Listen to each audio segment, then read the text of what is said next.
हफ़ान एक ज़हीन, मेहनती और नर्म दिल लड़का था जो अपने छोटे से गांव में रहता था। उसके वालिद एक मेहनतकश आदमी थे और उसकी माँ बहुत प्यार करने वाली खातून थीं। हफ़ान हर रोज़ सुबह सवेरे उठता, नमाज पढ़ता और फिर स्कूल जाने की तैयारी करता। वो पढ़ाई में भी अच्छा था और इखलाक में भी सबसे आगे था।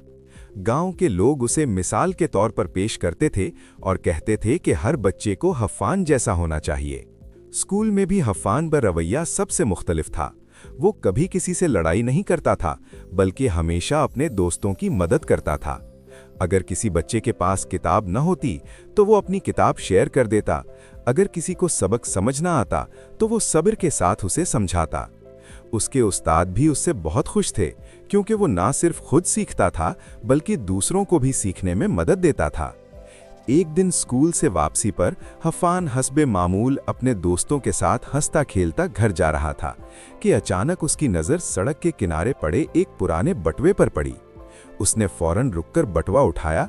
उसके दोस्तों ने कहा, हफ़ान देखो, इसमें क्या है, शायद बहुत पैसे हों।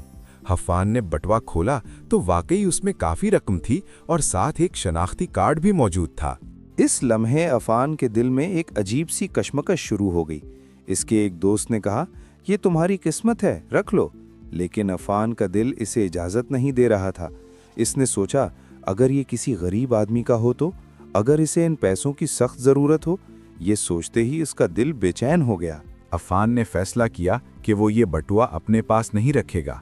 वो सीधा गांव के बुजुर्ग हाजी साहब के पास गया, जो हर मसले का हल निकालने के लिए जाने जाते थे। उसने उन्हें सारी बात बताई और बटुआ उनके हवाले कर दिया। हाजी साहब ने अफ़ान की ईमानदारी को सराहा और कहा, बेटा, तुमने बहुत अच्छा काम किया है। उन्होंने शनाख्ती कार्ड देखा और बटुए के मालिक को बुलाने का इंतज़ाम किया। कुछ देर बाद एक बूढ़ा आदमी घबराया हुआ वहां पहुंचा। उसके चेहरे पर परेशानी साफ नजर आ रही थी। जैसे ही उसने अपना बटुआ देखा, उसकी आंखों में आंसू आ गए।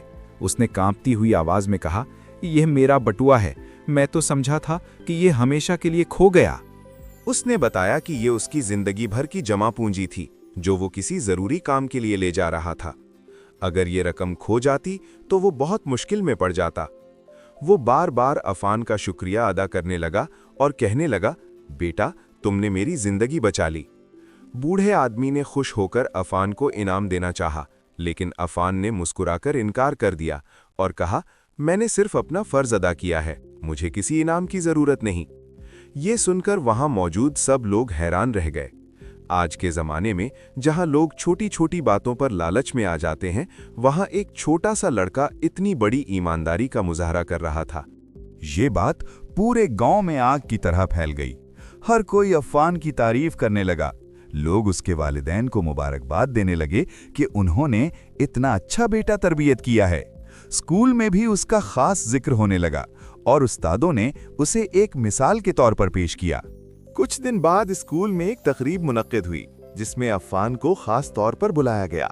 वहां पर हेडमास्टर ने उसकी ईमानदारी और अच्छे इखलाक की तारीफ की और उसे एक एजाज़ी सर्टिफिकेट भी दिया। अफ़ान के वालिदैन की आंखों में खुशी के आंसू थे। उन्हें अपने बेटे पर फख्र महसूस हो रहा था। वक्त गुजरता गया और अफ़ान की ये एक छोटी सी नेकी उसकी जिंदगी का एक बड़ा सबक बन गई। उसने सीखा कि सच्चाई और ईमानदारी कभी ज़ाया नहीं जाती। जो इंसान सच्चाई का रास्ता इख्तियार करता है, अल्लाह उसे इज्जत देता है और लोगों के दिलों में उसकी मोहब्बत डाल देता है। अफ़ान ने यह भी समझ लिया कि असल खुशी पैसों में नहीं, बल्कि दूसरों की मदद करने में है। उस दिन के बाद वो और भी ज्यादा कोशिश करने लगा कि जहां भी किसी को मदद की जरूरत हो, वो आगे बढ़े और उसका साथ दे। गांव के बच्चे अब उसे सिर्फ दोस्त नहीं, बल्कि एक रहनुमा समझने लगे थे। वो उससे सीखते थे कि सही क्या है और गलत क्या। अफ़ान ने न सिर्फ अपनी जिंदगी को बेहतर बनाया, बल्कि दूसरों की जिंदगियों पर भी मस्बत असर डाला। कहानी का सबक ये है कि ईमानदारी और नेकी कभी ज़ाया नहीं जाती। अगर हम सच्चाई का रास्ता इख्तियार करें तो कामयाबी खुद हमारे कदम चूमती है, और सबसे बड़ी कामयाबी लोगों के दिल जीतना होती है।